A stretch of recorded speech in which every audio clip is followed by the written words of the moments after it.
Salve a tutti, oggi parliamo dell'allarme gamberi rossi della Louisiana. Si parla spesso di nutrie che danneggiano gli argini dei fiumi, ma non si parla molto di questa specie, che non è una specie locale, diciamo, viene appunto da oltreoceano ed è una specie che davvero sta creando dei danni terribili in tutta Italia, in tutta Europa, ma soprattutto è molto diffuso nel Veneto. Ne parliamo con Tiziano Scovacricchi, che è un ricercatore del CNR di Venezia e che sta seguendo un progetto in Friuli, ma si sta occupando anche in qualche modo dei gamberi rossi del Veneto. Allora, che cosa dobbiamo spiegare ai veneti in questo momento riguardo appunto il gambero rosso?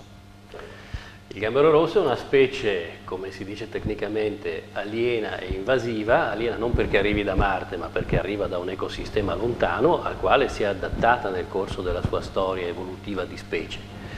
Quindi ha delle caratteristiche che la rendono invasiva proprio perché, immessa in ambienti diversi dal proprio ambiente d'origine, diciamo così, è in grado di riprodursi in grandi numeri, con grande efficienza, e rappresenta un elemento di competizione rispetto a diverse specie nostrane, native invece, che tendono a scomparire una volta che lei si diffonde. Che tipo di danni crea? Parliamo subito dei danni, poi magari racconteremo perché ci sono i gamberi e soprattutto inviteremo tutti a catturarli, perché questo è quello che si deve fare nel Veneto, no? Allora, i danni sono diversi e di diversa natura. Il primo danno è rappresentato dall'impatto che hanno sull'ambiente, che si manifesta abbassando decisamente i tassi di biodiversità. La biodiversità, nel modo più semplice, può essere definita come la numerosità di specie presenti in un ambiente. È una forma di ricchezza che noi abbiamo, specialmente in Friuli Venezia Giulia, dove la biodiversità ha dei tassi elevatissimi nel contesto sia italiano che europeo.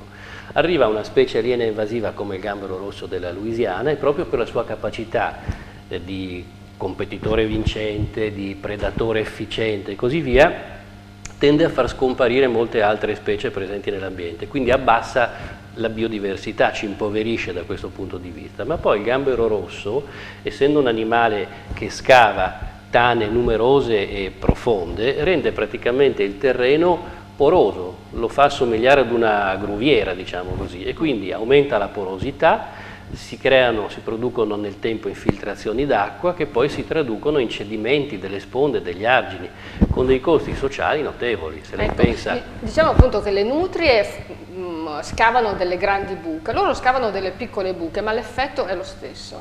Sì, direi che poi è un effetto sinergico con quello delle nutrie. Spesso le due specie sono entrambe due specie aliene invasive e si sovrappongono gli areali di distribuzione, no, nei nostri contesti, e spesso questo effetto è amplificato, no? Sì, certo. Scusi, ecco, abbassi perché altrimenti abbiamo problema con il microfono. Ecco.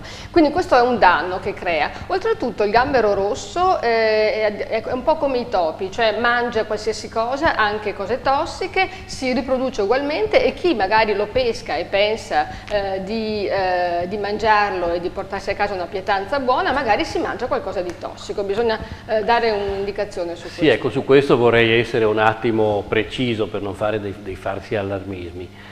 Il gambero rosso è un animale allevato in tutto il mondo, che noi comperiamo consapevolmente o meno, spesso anche in pescheria o al supermercato e così via, che è quindi, come animale allevato, ha attraversato tutti i controlli igienico-sanitari che nel nostro paese fortunatamente sono controlli piuttosto seri, e quindi questo è un animale che possiamo consumare senza preoccuparci di nulla. Il problema nasce nel momento in cui noi andiamo a pescarlo nell'ambiente naturale.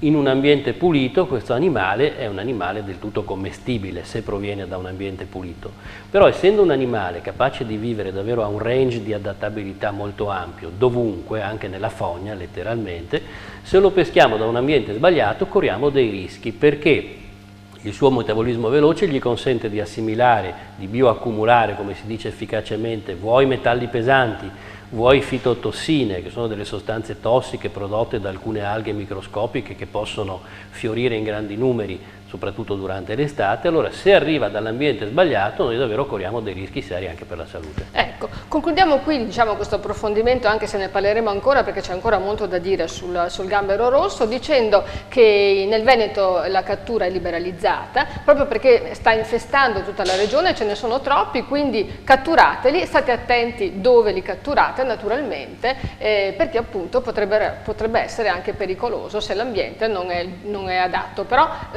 vanno assolutamente catturati e vanno assolutamente sottratti al nostro territorio. Grazie Tiziano Scovacricchi, ma comunque ne parleremo ancora in altri approfondimenti.